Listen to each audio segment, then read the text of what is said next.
പാദം 4 സെൻറ്റിമീറ്ററായ ഒരു സമപാർശ്വ ത്രികോണത്തിൻ്റെ തുല്യവശങ്ങൾ 6 സെൻറ്റിമീറ്റർ വീതമായാൽ അതിൻ്റെ പരപ്പളവ് എത്രയായിരിക്കും?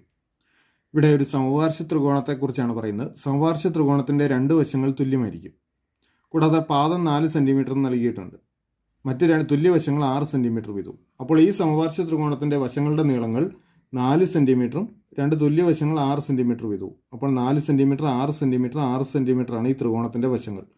ഇങ്ങനെ മൂന്ന് വശങ്ങളുടെയും നീളങ്ങൾ അറിയുന്നതുകൊണ്ട് നമുക്ക് ത്രികോണത്തിൻ്റെ ഏരിയ കണ്ടുപിടിക്കുന്നതിനായിട്ട് root of S into S minus A into S minus B into S minus C ഈ ഇക്വേഷൻ നമുക്ക് യൂസ് ചെയ്യാം. ഇതിൽ എ ബി സി എന്നിവ ഈ മൂന്ന് വശങ്ങളുടെ നീളങ്ങളും എസ് എന്ന് പറയുന്നത് അതിൻ്റെ ചുറ്റളവിൻ്റെ പകുതിയായിരിക്കും. അപ്പോൾ എസ് കണ്ടുപിടിക്കുന്നതിനായിട്ട് നമുക്ക് 4 + 6 + 6/2 കണ്ടാൽ മതി. 6 × 4 = 10, 10 × 6 = 16, 16നെ 2 കൊണ്ട് ഹരിച്ചാൽ 8. അപ്പോൾ ഇതെന്ത് വരും? Root of 8 into S minus A. ഇപ്പോൾ 8ൽ നിന്ന് ആദ്യത്തെ നീളം കുറയ്ക്കണം. 8ൽ നിന്ന് 4 കുറച്ചാൽ 4 ഗുണം എസ് മൈനസ് ബി. 8ൽ നിന്ന് 6 കുറയ്ക്കുക, അപ്പോൾ 2 കിട്ടും, ഗുണം എസ് മൈനസ് സി. അതും 8ൽ നിന്ന് 6 കുറച്ച് കിട്ടുന്ന 2. അപ്പോൾ ഈ റൂട്ട് കണ്ടാൽ മതി ഇത്. അപ്പോൾ ഇത് ഗുണിക്കാൻ നമുക്ക് 8 × 4 = 32, 32 × 2 64, 64 × 2 128 എന്ന് വരും. അപ്പോൾ ഇതിനെ നമുക്ക് സ്ക്വയർ റൂട്ട് കാണുന്നതിനുള്ള എളുപ്പത്തിനായിട്ട് 64 × 2 എന്ന് എഴുതാം. 64ൻ്റെ സ്ക്വയർ റൂട്ട് നമുക്കറിയാം 8. 8ൻ്റെ സ്ക്വയറാണ് 64. അപ്പോൾ ഇത് 8√2 എന്ന് വരും. അപ്പോൾ ഈ ത്രികോണത്തിൻ്റെ ഏരിയ 8√2 സെൻറ്റിമീറ്റർ സ്ക്വയറാണ്. ശരി ഉത്തരം ഓപ്ഷൻ എ. അടുത്ത സംഖ്യ ഏത്? 125, 135, 120, 130, 115, 125 ഡാഷ്.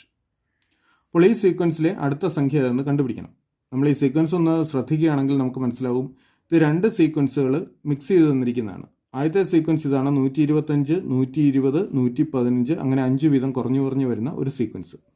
അടുത്തത് 135, 130, 125 അങ്ങനെ 5 വീതം കുറഞ്ഞു വരുന്ന അടുത്ത സീക്വൻസും. ഇതിൽ ആദ്യത്തെ സീക്വൻസിൻ്റെ ഭാഗമായിട്ട് വേണം ഇവിടുത്തെ ഈ സംഖ്യ വരാൻ. അപ്പോൾ 125, അതിൽ നിന്ന് 5 കുറഞ്ഞ് 120, 5 കുറഞ്ഞ് 115. അപ്പോൾ അടുത്ത് വരേണ്ടത് 110 ആണ്. 115 നിന്ന് 5 കുറച്ച് 110. അപ്പോൾ ശരി ഉത്തരം ഓപ്ഷൻ എ 110. 28 ക്യൂബ് അധികം -15 ക്യൂബ് അധികം -13 ക്യൂബിൻ്റെ വില എത്രയായിരിക്കും? നമുക്കിവിടെ 28 ക്യൂബ് അധികം -15 ക്യൂബ് അധികം -13 ക്യൂബിൻ്റെ വില കണ്ടുപിടിക്കണം. ഈ മൂന്ന് സംഖ്യകളുടെയും ക്യൂബുകൾ കണ്ട് അവ കൂട്ടിയെടുക്കുക അത്ര എളുപ്പമുള്ള കാര്യമല്ല. അപ്പോൾ നമുക്ക് മറ്റൊരു മാർഗ്ഗം ഉപയോഗിക്കാം. ഈ തന്നിരിക്കുന്ന സംഖ്യകളൊന്ന് ശ്രദ്ധിക്കുക. 28 -15 -13 ഇവ മൂന്നും കൂടെ കൂട്ടിയാൽ നമുക്ക് 0 കിട്ടുക. കാരണം -15ഉം -13ഉം കൂടെ കൂട്ടിയാൽ -28 ആണ്. അപ്പോൾ 28ഉം -28ഉം കൂടെ കൂട്ടിയാൽ 0 വരും. അപ്പോൾ ഈ മൂന്ന് സംഖ്യകളുടെ തുക 0 ആയിരിക്കും. അപ്പോൾ നമുക്കൊരു ഇക്വേഷൻ ഉപയോഗിച്ച് അതിൻ്റെ ഉത്തരം പെട്ടെന്ന് കണ്ടുപിടിക്കാം. അതായത് a + b + c = 0 ആണെങ്കിൽ a³ + b³ + c³ = 3abc ആയിരിക്കും. ഓർക്കുക, a + b + c = 0 ആണെങ്കിൽ a³ + b³ + c³ = 3abc ആയിരിക്കും. അപ്പോൾ ഇവിടെ a = 28 എന്നും b = -15 എന്നും c = -13 എന്നും എടുത്തു കഴിഞ്ഞ് കഴിഞ്ഞാൽ a + b + c 0 ആയിരിക്കും. നമ്മളത് കണ്ടു കഴിഞ്ഞു. അപ്പോൾ നമുക്ക് 28 cube plus -15 cube plus -13 cube കാണാനായിട്ട് 3abc കണ്ടാൽ മതി. അതായത് 3 ഗുണം എയുടെ സ്ഥാനത്ത് 28 കൊടുക്കുക. 28 ഗുണം -15 ഗുണം -13 കണ്ടാൽ മതി. നോക്കുക, ഈ 4 സംഖ്യകളുടെ ഗുണനഫലം കാണുമ്പോൾ ഇതിൽ 2 എണ്ണം നെഗറ്റീവാണ്. 2 നെഗറ്റീവ് സംഖ്യകൾ തമ്മിൽ ഗുണിച്ചാൽ ഉത്തരം പോസിറ്റീവ് ആവും. ബാക്കി 2 എണ്ണം പോസിറ്റീവാണ്. അതുകൊണ്ട് ഇതിൻ്റെ ഗുണനഫലം പോസിറ്റീവ് ആയിരിക്കും. ഇനി ഈ 4 സംഖ്യകൾ തമ്മിൽ ഗുണിക്കുമ്പോൾ നമുക്ക് 16,380 എന്നാണ് കിട്ടുക. അപ്പോൾ ഇതിൻ്റെ ഉത്തരം ഓപ്ഷൻ സി 16,380. ഒരു ഗോളത്തിൻ്റെ ആരം ഇരട്ടിയാക്കിയാൽ ഉപരിതല വിസ്തീർണം എത്ര വർദ്ധിക്കും? ഇവിടെ ഒരു ഗോളത്തിൻ്റെ ആരം ഇരട്ടിയാക്കിയാൽ അതിൻ്റെ ഉപരിതല വിസ്തീർണത്തിൽ എത്ര വർധനം ഉണ്ടാവും എന്നാണ് കണ്ടുപിടിക്കേണ്ടത്. എല്ലാ ശതമാനത്തിലാണ് വന്നിരിക്കുന്ന ഓപ്ഷൻസൊക്കെ. അപ്പോൾ എത്ര ശതമാനം വർദ്ധിക്കും എന്ന് കണ്ടുപിടിക്കണം. ഗോളത്തിൻ്റെ ഉപരിതല വിസ്തീർണം കണ്ടുപിടിക്കുന്നതിനുള്ള സൂത്രവാക്യം ഇതാണ്: 4πr² ആണ്. 4πr². നമുക്കൊരു ഉദാഹരണം എടുത്ത് ചെയ്യാം. ആദ്യം നമുക്ക് ആരം 5 സെൻറ്റിമീറ്റർ എന്ന് എടുക്കാം. 5 സെൻറ്റിമീറ്റർ. അപ്പോൾ ഉപരിതല വിസ്തീർണം എത്ര വരും? ഏരിയ എന്ന് സൂചിപ്പിക്കാം. A = 4 × π × r². 6 5ൻ്റെ സ്ക്വയറാണ്.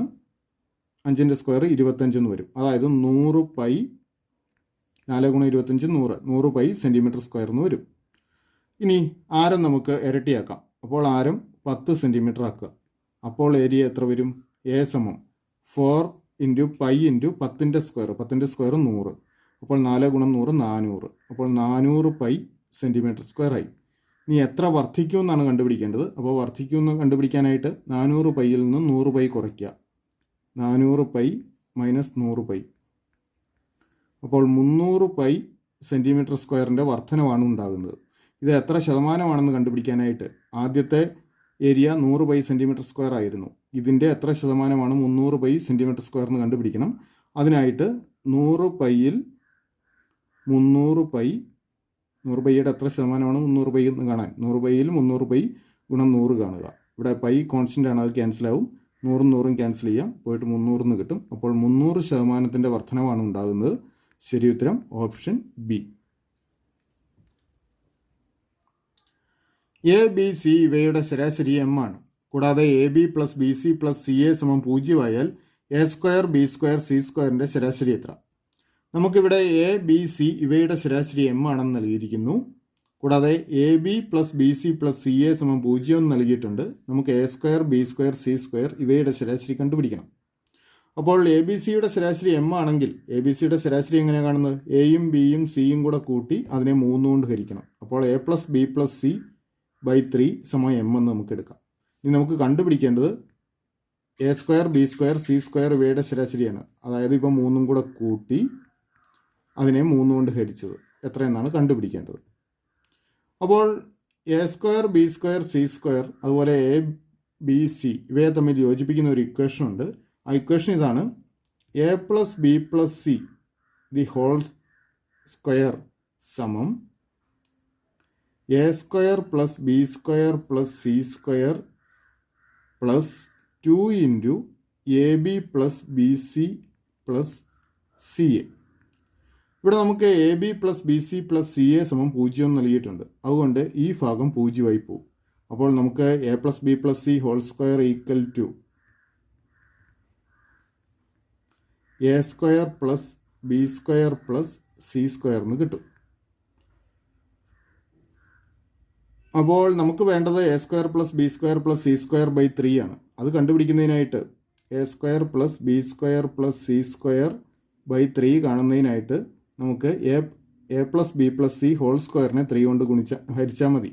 A plus B plus C the whole square by 3 കണ്ടാൽ മതി. ഇനി ഓർക്കുക, A plus B plus C by 3 M ആയതുകൊണ്ട് നമുക്ക് ഇതിൽ നിന്നും A plus B plus C സമം ഈ 3 ഇങ്ങോട്ട് ഗുണിച്ചാൽ 3m എന്ന് കിട്ടും. ഓർക്കുക, A plus B plus C by 3 സമം എം ആയതുകൊണ്ട് നമുക്ക് A plus B plus C സമം 3m എന്ന് എഴുതാം. അപ്പോൾ ഈ A plus B plus C whole സ്ക്വയറിൻ്റെ സ്ഥാനത്ത് നമുക്ക് 3m സ്ക്വയർ എന്ന് എഴുതാം. 3m whole square by 3. 3m square എന്ത് വരും? 3ൻ്റെ സ്ക്വയർ m സ്ക്വയർ, അതായത് 9m സ്ക്വയർ ബൈ 3 എന്ന് വരും.